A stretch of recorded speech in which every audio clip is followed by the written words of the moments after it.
Olá, seja bem-vindo ao nosso estudo bíblico de toda segunda-feira. Uma alegria estar com você para estudarmos juntos a Bíblia. Estamos aqui diretamente da Ondadura Joinville. Sou o pastor Rob, um dos pastores aqui da nossa amada Ondadura Joinville. E é uma alegria receber você para esse tempo onde nós abrimos a Bíblia, lemos o texto, entendemos de forma um pouco mais profunda o que ele está dizendo, conversamos, trocamos ideias, enfim, podemos compartilhar da palavra de Deus.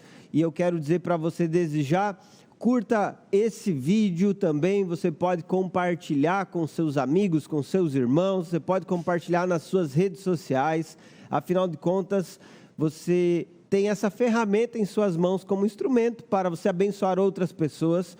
Hoje nós vamos falar especificamente sobre a Páscoa, ou melhor ainda, vamos desenvolver o que aconteceu durante a Páscoa, o que Jesus experimentou nesse momento da sua vida, e você vai conseguir comigo entender um pouquinho melhor o seu julgamento, eventos relacionados ao julgamento de Jesus, logo depois dele ter celebrado a primeira ceia com os seus discípulos. Mas nós já vamos entrar no texto para falar sobre isso, mas antes é importante que você entenda a importância, a relevância da sua participação, que você deixe também seu comentário aqui embaixo no nosso vídeo, que você fale de qual igreja você está participando, de qual cidade você está nos acompanhando, enfim, comente aqui embaixo também, você pode colocar suas dúvidas, tudo que você tiver como uma dúvida, você pode colocar aqui, que depois nós estaremos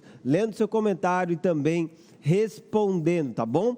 Então, toda segunda nós temos estudo bíblico aqui no canal da Ondadura e você é convidado a participar. Agora, nós estamos no entretema, vamos trabalhar a Páscoa no estudo de hoje, baseados em Marcos capítulo 15. Se você já tem uma Bíblia aí, abra sua Bíblia, pegue seu caderno para você fazer suas anotações.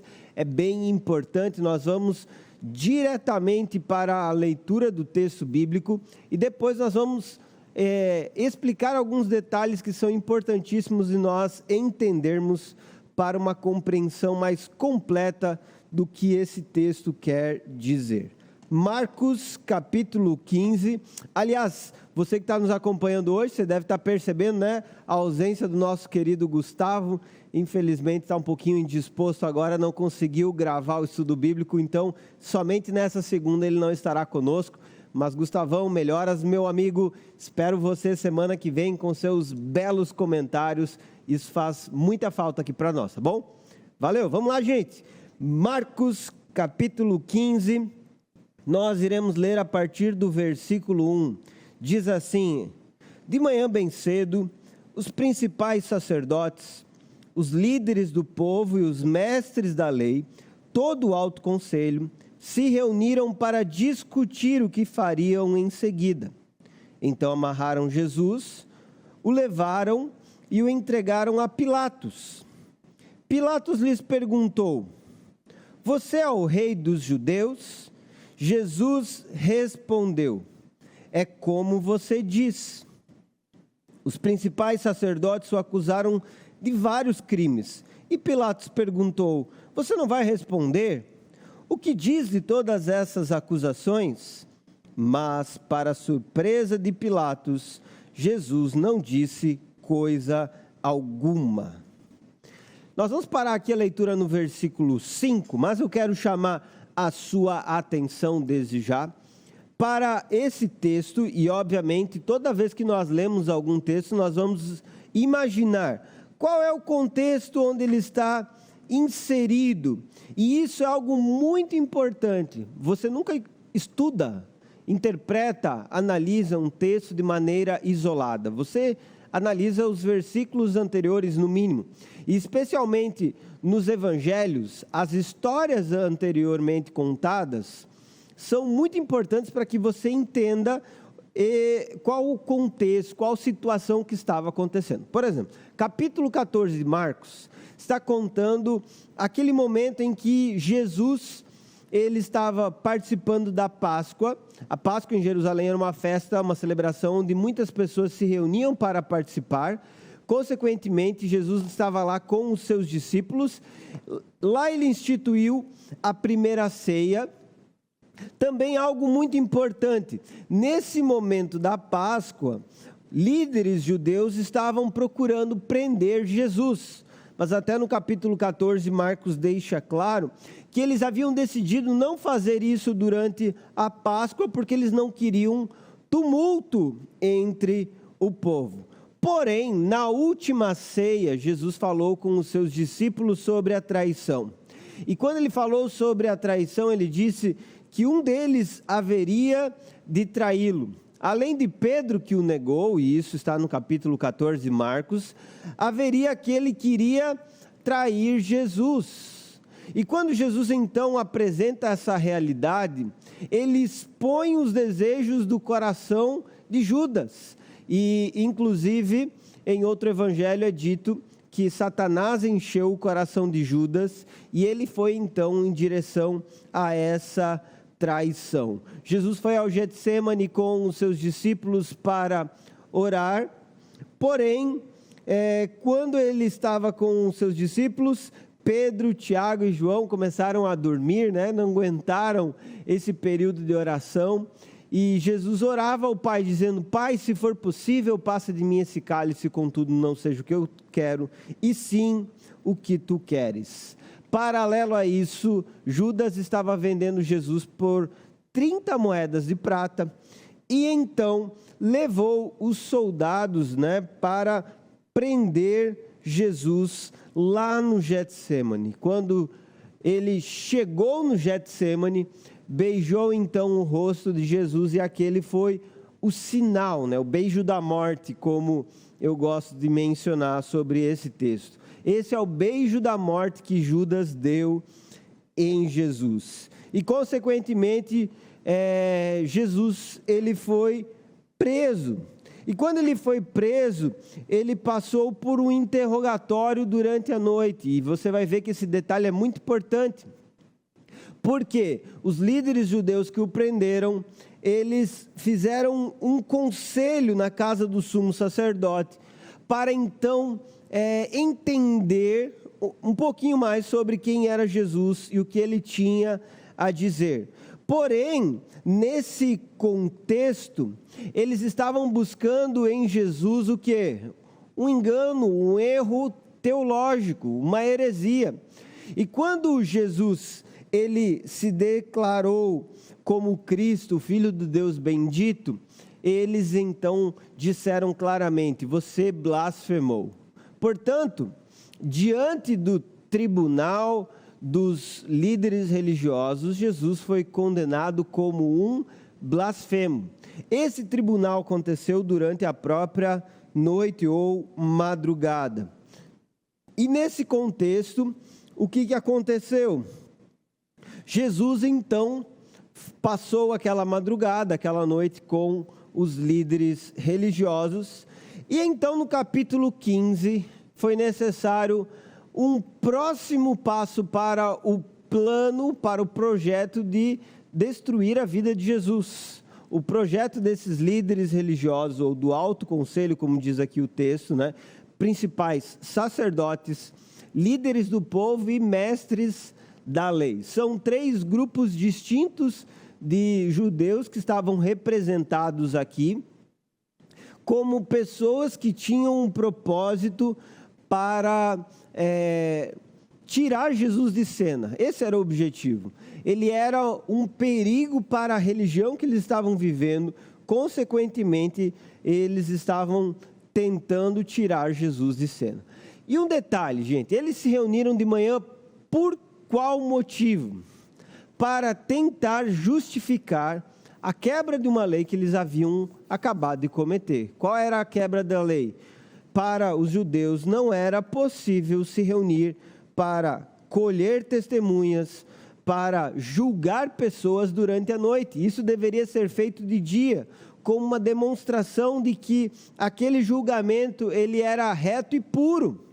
Portanto, ele foi maculado, o julgamento de Jesus pelos líderes religiosos foi maculado desde o seu início, seja pela razão pela qual Jesus foi preso, ou ainda seja pelo momento ou formato do julgamento que foi realizado com ele diante desses líderes religiosos. Portanto, se reuniram de manhã para tentar validar a decisão da madrugada.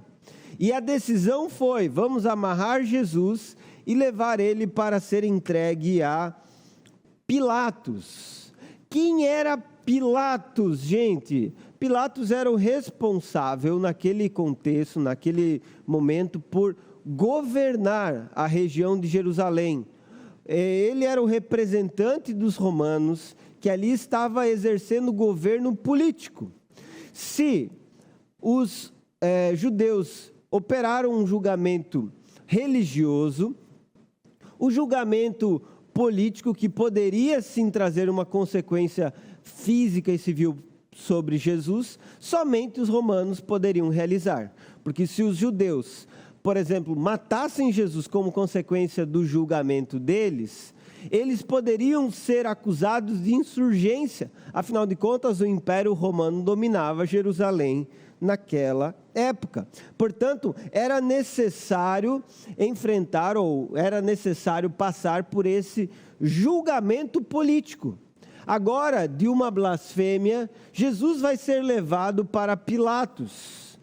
Debaixo de qual acusação? Porque você deve imaginar que a acusação de que ele é um blasfemo não tenha valor nenhum. Afinal de contas, para os romanos, isso é uma coisa da religião dos judeus, e eles não têm nada que ver se um é blasfemo ou não é. Portanto, o que precisou ser imputado sobre Jesus foi um outro suposto crime. O suposto crime de se insurgir contra o Império Romano, declarando-se como um rei acima dos judeus. E diante disso, no versículo 2, você tem a pergunta. Pilatos lhe perguntou: você é o rei dos judeus? Essa pergunta mostra muito bem a acusação que estava sendo feita. Estava sendo dito que Jesus queria dominar, ou estava querendo governar acima dos próprios romanos. Jesus respondeu: é como você diz. E aí, versículo 3, então, Marcos esclarece. Os principais sacerdotes o acusaram de vários crimes. Agora a pergunta que nós fazemos é: quais são esses vários crimes? Marcos aqui não detalhou, mas quando nós vamos para os outros evangelhos, nós temos essas informações. João capítulo 18, versículo 30. Acusaram Jesus de ser um malfeitor. Ou seja, eles entendiam que Jesus estava fazendo o mal. Por onde ele passava, ele estava propagando maldade, ao invés do bem, que era o que de fato ele fazia. Disseram que ele fazia o mal. Segunda acusação, capítulo 23, versículo 2 de Lucas. Lucas 23, 2. Acusaram Jesus de insubordinação.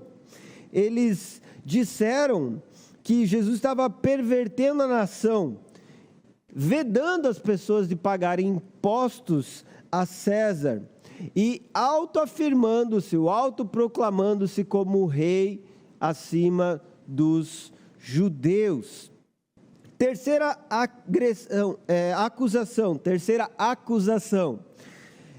Jesus era o agitador do povo.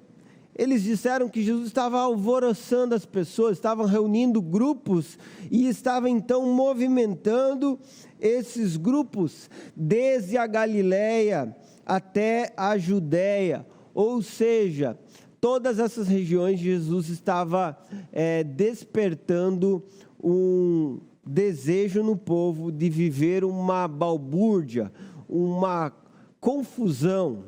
E tudo que o Império Romano queria era tranquilidade. Essa foi mais uma acusação contra Jesus.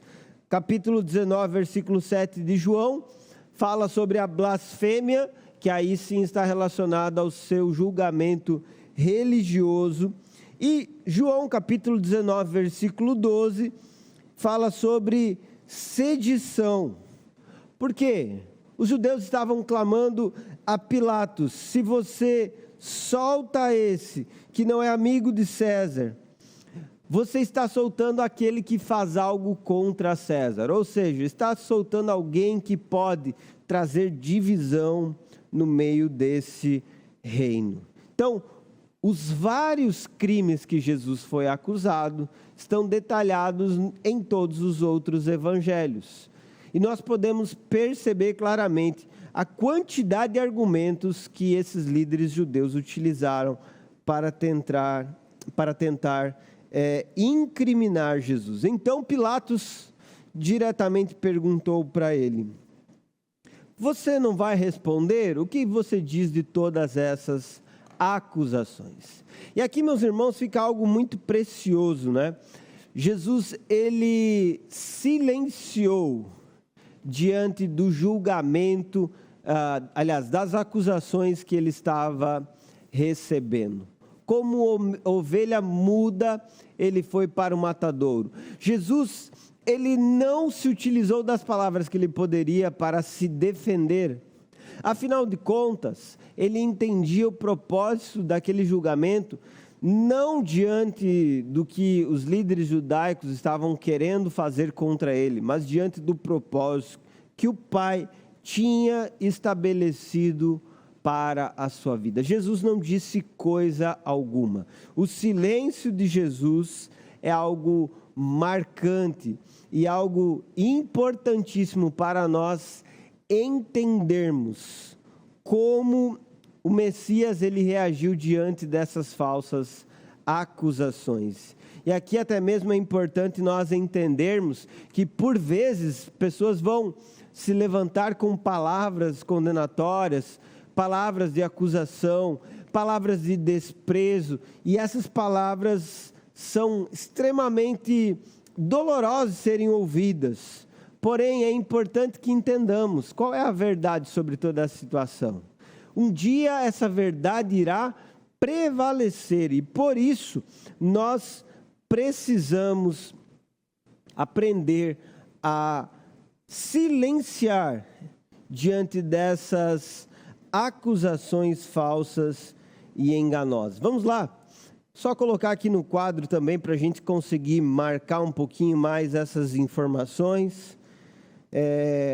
Vamos colocar aqui as acusações que Jesus ele enfrentou.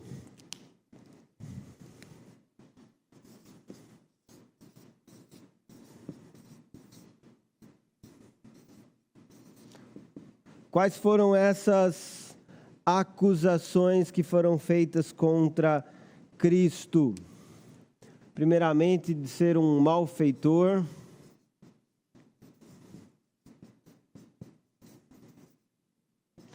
Insubordinação.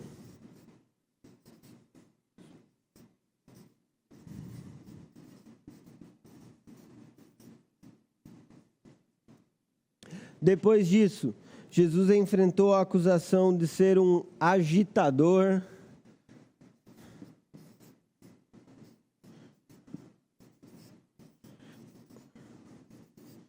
Agitador do povo, como alguém que estava tirando as pessoas de uma tranquilidade ou de uma paz.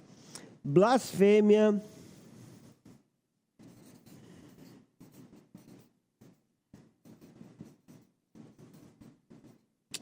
E por fim, sedição.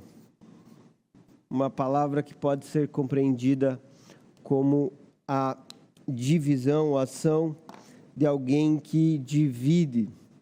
E é interessante, gente, que diante desse cenário, Jesus, ele silenciou. Vamos colocar aqui a resposta de Cristo foi o silêncio. Vou colocar bem aqui, para ficar tudo na mesma folha.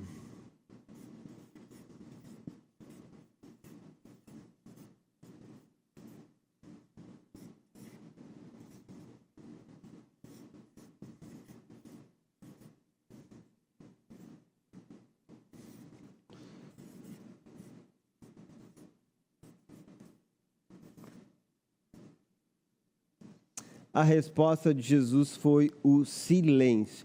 E isso aqui nós temos que destacar, porque inclusive é o cumprimento da profecia lá de Isaías, capítulo 53, ovelha muda que foi para o matadouro.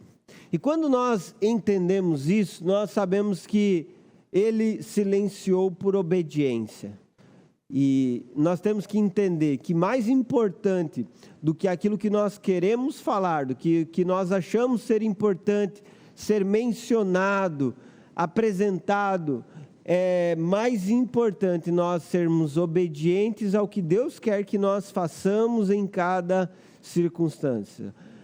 O que Cristo fez para que a mensagem do Evangelho fosse proclamada, para que ele pudesse então viver o propósito redentivo, o que ele fez foi obedecer, e esse silêncio é o sinal da sua obediência. Seguindo, algo bem interessante que acontece. Diante desse cenário, Jesus em silêncio, a acusação dos líderes judeus, Pilatos está tentando entender essa situação e entender o que está sendo falado naquele momento. Diante disso, algo acontece. Marcos fala no versículo 6: a cada ano, durante a festa da Páscoa, era costume libertar um prisioneiro. Qualquer um, gente, olha, qualquer prisioneiro que a multidão escolhesse. Um dos prisioneiros era Barrabás, um revolucionário que havia cometido assassinato durante uma revolta. Gente, nós temos aqui uma descrição de um outro prisioneiro que estava sob o governo, enfim, debaixo do Império Romano, sendo controlado pelo Império Romano. Quem que era esse prisioneiro? O nome dele era Barrabás. Vamos lá. Qual que era a realidade de Barrabás? Não é uma acusação. Qual que era a realidade de Barrabás? Ele era um assassino. E mais, gente, esse assassinato aconteceu durante uma revolta. Ou seja, ele estava participando de uma rebelião. Não sabemos quem exatamente ele assassinou, mas sabemos que ele era alguém que participava desse grupo rebelde, desse grupo que estava de alguma forma se insurgindo, que estava criando de fato tumulto. Veja, Jesus ele era acusado de muitas coisas, mas não era nada daquilo. Enquanto Barrabás, ele era de fato um assassino e ele era de fato um rebelde ou alguém que estava participando de uma rebelião naquele momento. Versículo 8. A multidão foi a Pilatos e pediu que ele libertasse um prisioneiro, como de costume. Pilatos perguntou: querem que eu solte o rei dos judeus? Pois havia percebido que os principais sacerdotes tinham prendido Jesus por inveja. Olha só que interessante que o texto está afirmando. Gente, Pilatos percebeu que a prisão de Jesus foi por inveja. Por isso, Pilatos então deu às pessoas a possibilidade de soltar Jesus. Imagine, Barrabás, esse assassino, esse rebelde, ou Jesus. A multidão não estava sendo ofendida, ferida por Jesus de maneira alguma. Quando Pilatos colocou essa situação, uma das coisas que nós já imaginamos lendo e estudando esse texto é que ele, presumindo que Jesus de fato era inocente diante dessas acusações, ele esperava que a multidão soltasse Jesus, que a multidão escolhesse ele para ser liberto naquele momento. Aliás, desde o início desse julgamento, Pilatos já disse: não vejo nesse homem crime algum. Isso está escrito lá em Lucas 23, versículo 4. Pilatos já tinha deixado claro que ele tinha dúvidas sobre essas acusações e mais, tinha deixado claro que entendia que eram questões da própria religião dos judeus que estava sendo levado em consideração, versículo 13 até o 15 de Lucas 23.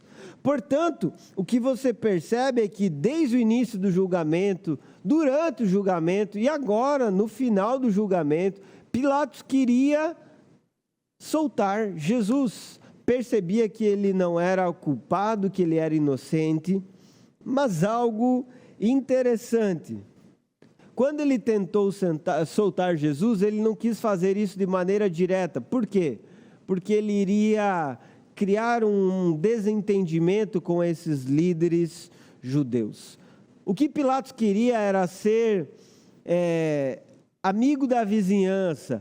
O que Pilatos queria era manter o status dele diante dessas pessoas. Porém, esses líderes religiosos, eles eram astutos. E o que eles fizeram? Versículo 10. Olhe para a sua Bíblia o que está escrito. Versículo 11. Nesse momento, os principais sacerdotes instigaram a multidão a pedir a libertação de Barrabás em vez de Jesus. Pilatos lhes perguntou: então o que farei com esse homem que vocês chamam de rei dos judeus?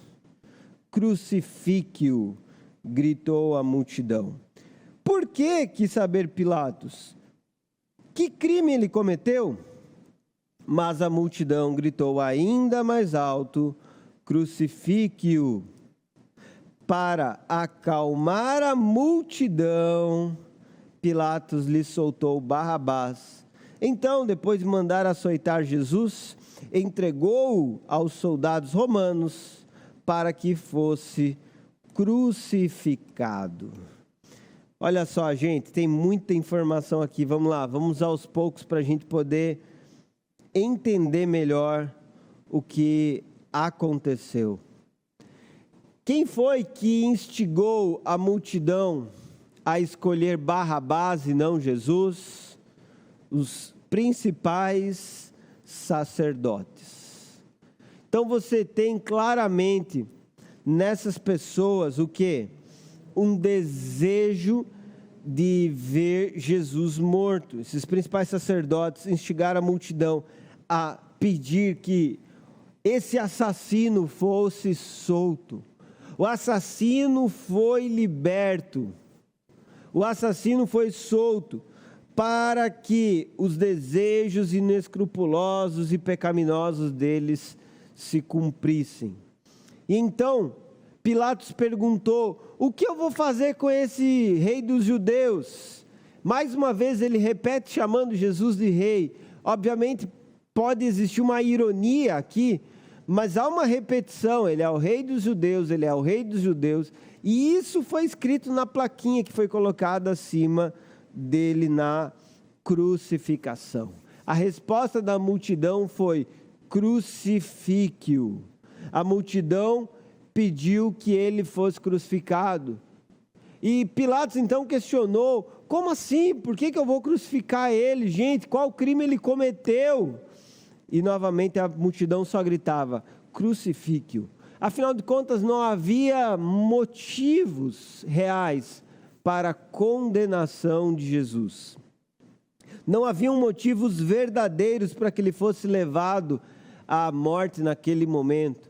Porém, o propósito de crucificar Jesus estava diretamente relacionado aos objetivos, desejos pecaminosos desses líderes religiosos. O que nós temos aqui é um julgamento que foi totalmente deturpado, um juiz que foi totalmente enganoso, totalmente leviano, que não cumpriu o seu papel.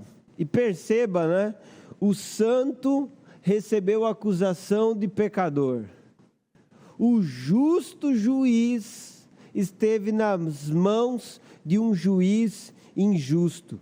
E, consequentemente, Jesus, o Filho de Deus, ele foi entregue para ser crucificado. E então nós temos aqui, nesse cenário como um todo, o que levou Jesus a ser crucificado. Eu quero apresentar para vocês algo que eu vejo como essencial. Por que Jesus foi para a cruz? Isso nós precisamos entender hoje.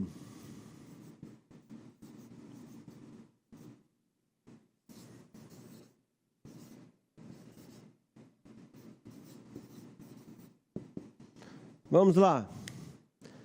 Vamos citar por que Jesus foi crucificado. Primeiramente, por inveja de líderes religiosos.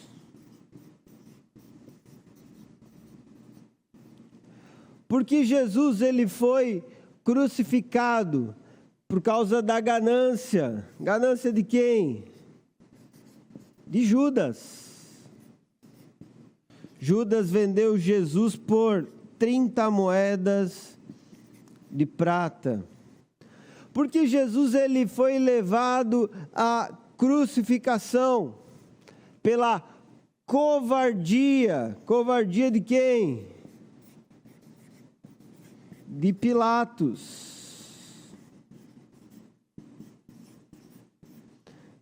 Mas não somente isso, nós percebemos também, Jesus foi para a cruz, por um propósito que foi estabelecido pelo Pai, para nos perdoar dos nossos pecados.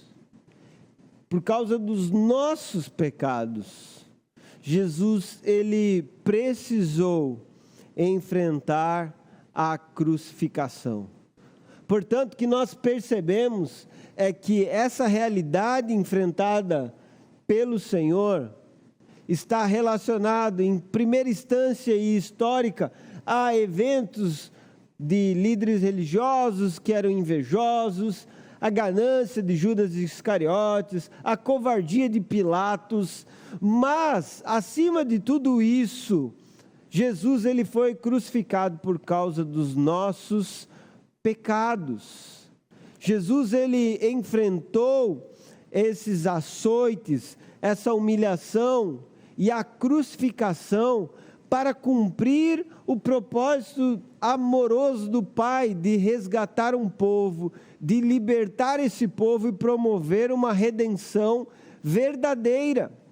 Para que nós pudéssemos ser salvos, Jesus ele foi crucificado. E isso precisa ficar evidente na nossa mente para que a gente não seja hipócrita, para que nós não comecemos a malhar o Judas, por exemplo, literalmente como algumas pessoas fazem, né? Criam aquele boneco, colocam ele na rua e começam a malhar o Judas, achando que Judas foi o único responsável pela morte de Jesus, e a resposta é não. Há uma ação conjunta de várias pessoas na história, mas acima de tudo, há uma demonstração do amor do Pai em enviar o seu Filho para morrer em nosso lugar. Jesus morreu por todos nós, para que nós pudéssemos ser salvos e redimidos dos nossos pecados. E isso deve suscitar em nós um desejo em viver para a glória desse Deus que tanto nos amou. Não deve suscitar em nós uma ira para tentar, de maneira covarde até mesmo, brigar com uma multidão, de uma maneira pecaminosa, tentar trazer uma justiça que nós achamos que deveria ter acontecido no julgamento de Jesus. Não, nós não temos que lutar por isso nesse momento. Nós temos que sim reconhecer que é tão somente pela ação amorosa de Deus que Cristo morreu naquela cruz. Portanto, quando lemos esses relatos do julgamento desonesto que foi feito com Jesus, nós precisamos lembrar das verdadeiras causas que o levaram a essa situação. E precisamos sim nos render diante do Senhor de uma forma verdadeira aos seus propósitos. Ele foi crucificado por amor. Hoje você pode expressar gratidão a Deus por isso. Hoje você pode expressar louvor ao Senhor. Era o propósito dele que nós vivêssemos essa restauração. E entenda, Jesus foi acusado e todas essas acusações eram falsas. As testemunhas que foram usadas eram falsas. A sentença dada contra Jesus foi equivocada, mas isso não anula que ele fez o que fez para resgatar pecadores que hoje são seu povo, a sua igreja. E lembre disso, a igreja ela é formada por pessoas alcançadas por essa graça preciosa de Jesus, por essa redenção que ele somente nos proporciona. Minha oração é para que você, meu irmão, que assistiu esse estudo bíblico, você seja fortalecido nisso, renovado, nessa convicção do que o Senhor realizou por você e que a partir disso, então, você seja despertado para viver plenamente os propósitos que o Pai estabeleceu. Que Deus realmente enche seu coração dessa convicção, desse amor que Ele tem por nós. E que você perceba que nessa história como um todo, mesmo a maldade humana foi um instrumento para o cumprimento de um propósito superior que Deus tem, de redimir um povo e de promover salvação. Querido, quero convidar você para deixar o seu like aqui nesse vídeo, se você ainda não fez isso, deixar também o seu comentário, expressar sua gratidão a Jesus por aquilo que Ele realizou em seu favor, e que Deus abençoe grandemente sua vida, sua família, que essa mensagem sobre o que Cristo realizou encha o seu coração. Grande abraço, Deus te abençoe. Semana que vem nós estaremos novamente aqui com o estudo bíblico, começando um novo tema, hein? Se preparem, nós vamos ter um novo tema na semana que vem e você é o nosso convidado. Valeu, gente, Deus abençoe.